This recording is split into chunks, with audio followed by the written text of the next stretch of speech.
আসসালামু আলাইকুম। কেমন আছেন আপনারা সকলে? আশা করি ভালো আছেন। আজকে আমি সব গাছের আপডেট দেবো। Let's go.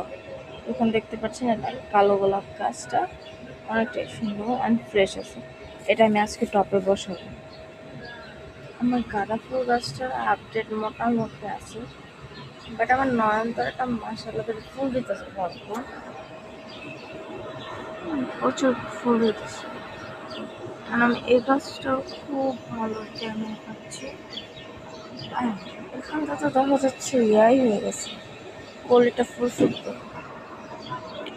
আর এখানে আমি পেয়ারা গাছটা বলছি, পেয়ারা গাছটা জাস্ট মাশাআল্লাহ, সে মাশাআল্লাহ এভরিওয়ান।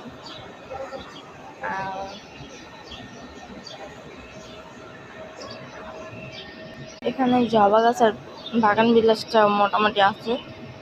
আর এই যে আমার চেঞ্জিং গোলাপটা মাশাআল্লাহ। আর আমার এই নিচের গাছটাও মাশাআল্লাহ ভালো হয়েছে। আর এখানে আমার মাই ফেভারিটের মধ্যে একটা নাম লিখে রাখছে, সেটা হচ্ছে মালবেরি, যেটা ব্ল্যাকবেরি গাছ। আর এখানে হচ্ছে আমার লাল গোলাপ গাছটা।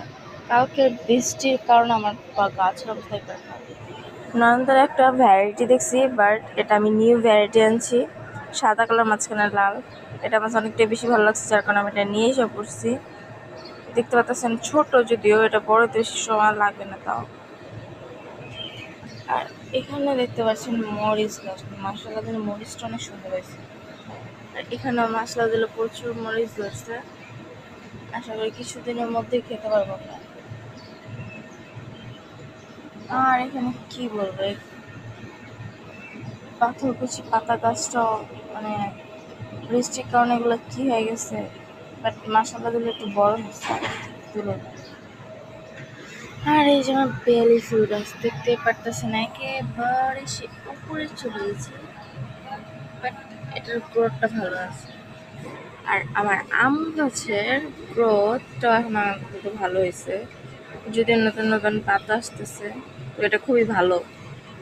আর দেখুন কতগুলো পেপার গাছ হয়েছে, ভালো হয়েছে। এবার তেল দিলে মাথায় এগুলো পাওয়া যাবে। আর এটা তো একেবারে উপরে আছে। সো গাইস, ভিডিওটা কেমন লাগছে অবশ্যই কমেন্ট বক্সে জানাবেন। আর ভিডিওটি ভালো লেগে থাকলে একটা লাইক কমেন্ট শেয়ার করবেন। আসসালামু আলাইকুম।